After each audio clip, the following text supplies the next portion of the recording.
Thank the Big Ten Conference for putting this all together. This is my 16th year as a head coach, and a lot of great memories on this day coming over. But I thought I'd take just a minute at the front end just to talk about college football. I've been very fortunate to have college football be a part of my life since 1988.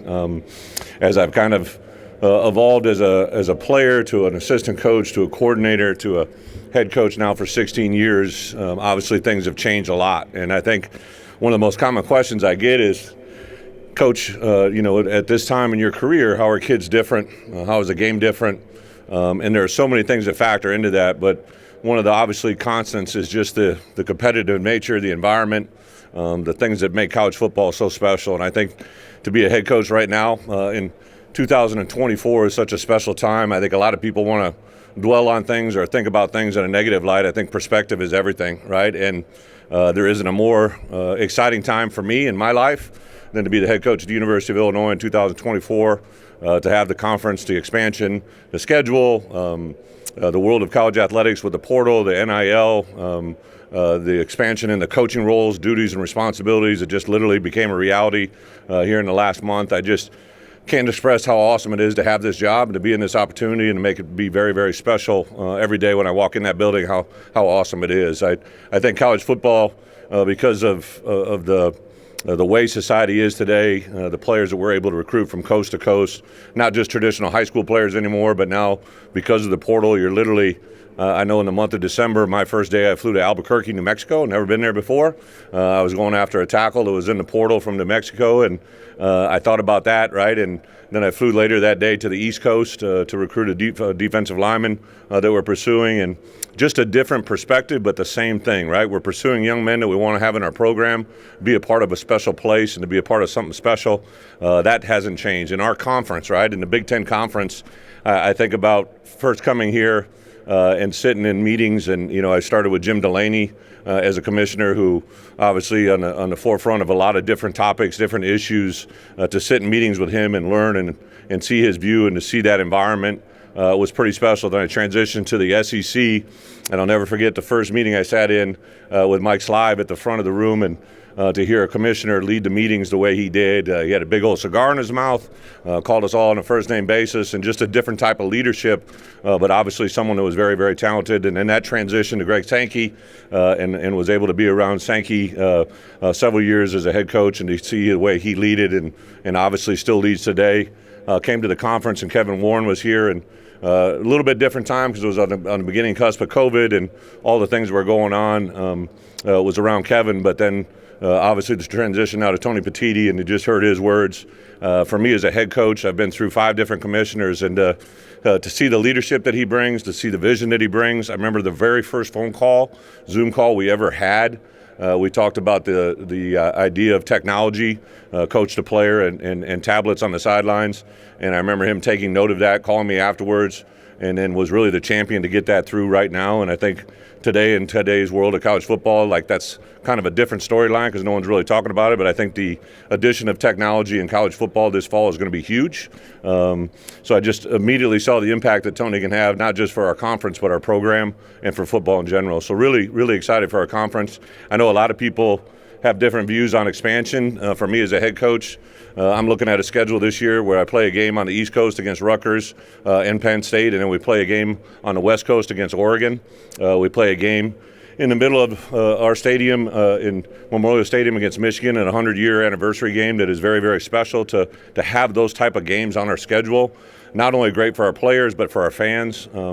Just a really neat time to have an environment such as this in the conference. Josh Whitman over there to sit as a active head coach, to have an AD that played the game, that understands it and understands where we're coming from.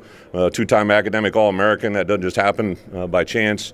He played in the NFL. The leadership that he brings our university, Department of Intercollegiate Athletics on the daily is just absolutely awesome to be a part of this conference, and it's particularly at the University of Illinois.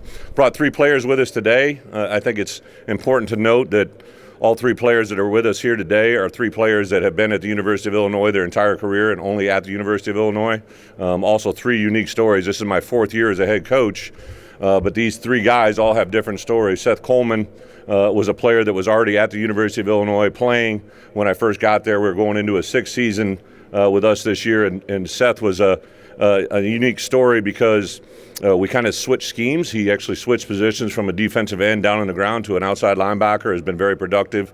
Literally had a chance to probably jump to the NFL a year ago, decided to stay with us, get his degree and follow his education, but also return for a special year in front of us. So unique that he was already in the program with Lovey.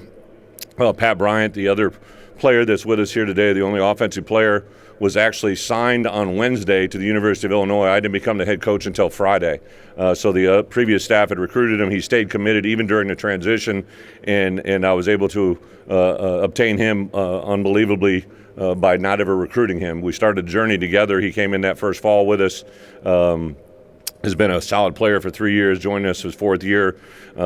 Also probably had not only the opportunity to explore other opportunities in college football, but came to Illinois, stayed at Illinois, committed to Illinois in the beginning, and he's that way now. He'll actually get his degree this fall. And obviously, if as a year that I think he's capable of having, have a chance to play beyond the University of Illinois in the NFL. And then Gabe Backus is literally, truly the only player here that I actually recruited. He was a player that brought to my attention. It sounds like a joke, but I had a buddy of mine named Jack Daniels call me, who was a high school coach down in Florida, and said, hey, I'm scouting this opponent, this team that we're looking at, and there's this guy in the field that is pretty playing at a pretty high level. I believe it's time he's committed to Tulane. We sent someone down the next week, started recruiting Gabe, got him to flip his commitment, got down to us and another Orange school, Tennessee, got down to us too at the very end. He chose us, and just thankful he did. He became a first-team freshman All-American, first defensive player to do that in Illinois history.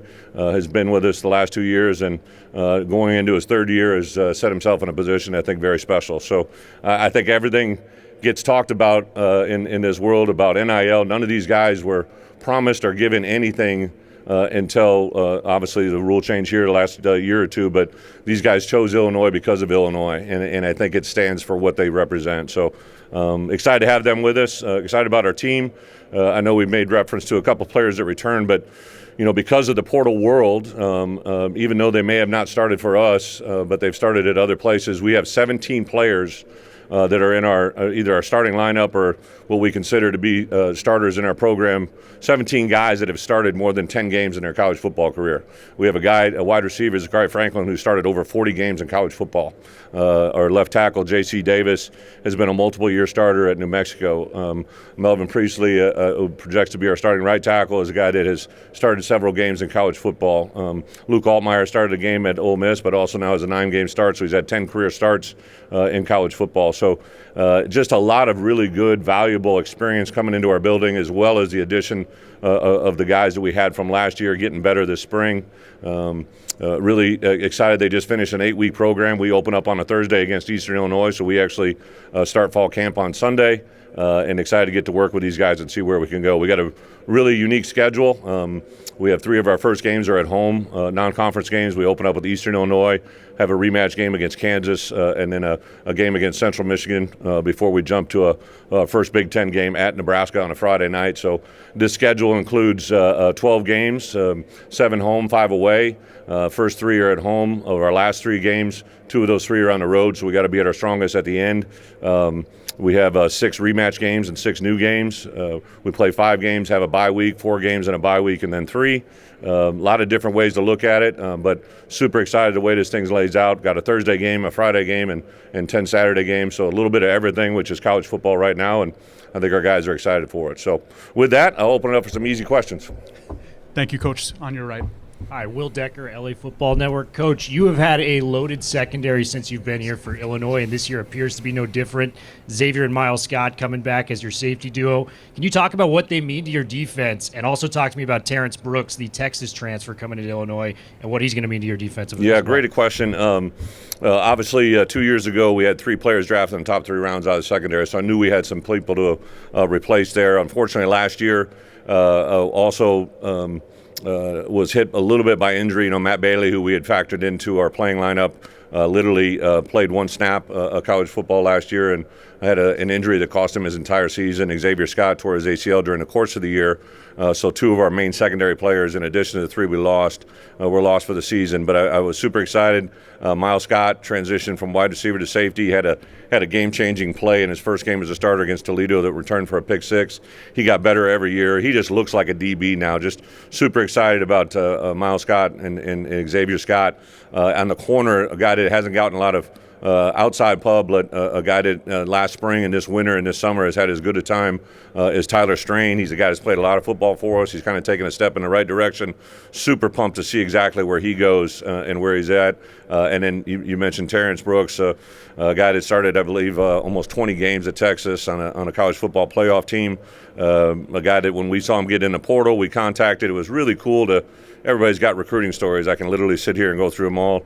I remember all these recruiting stories like they're in my head from yesterday. But because he was still involved in classes at Texas, we talked to his dad, Chet, because he didn't want him bothering him during the finals weeks and whatnot. So we literally talked for about probably a week or 2 with just his dad, his mom, without talking to Terrence, just because that's the way they wanted to get it done, right? And then I literally was in Orlando at Johnny Newton's draft party, and we got word of Terrence being in the portal. I told Aaron Henry, who was with us, who was going to go on and do some other recruiting. I said, no, you're hopping on a plane and going to Dallas, and I want you to meet his mom and dad, even if he's not there. So we literally set the precedence there about how much of a priority he was for us. He's been a great addition in the locker room.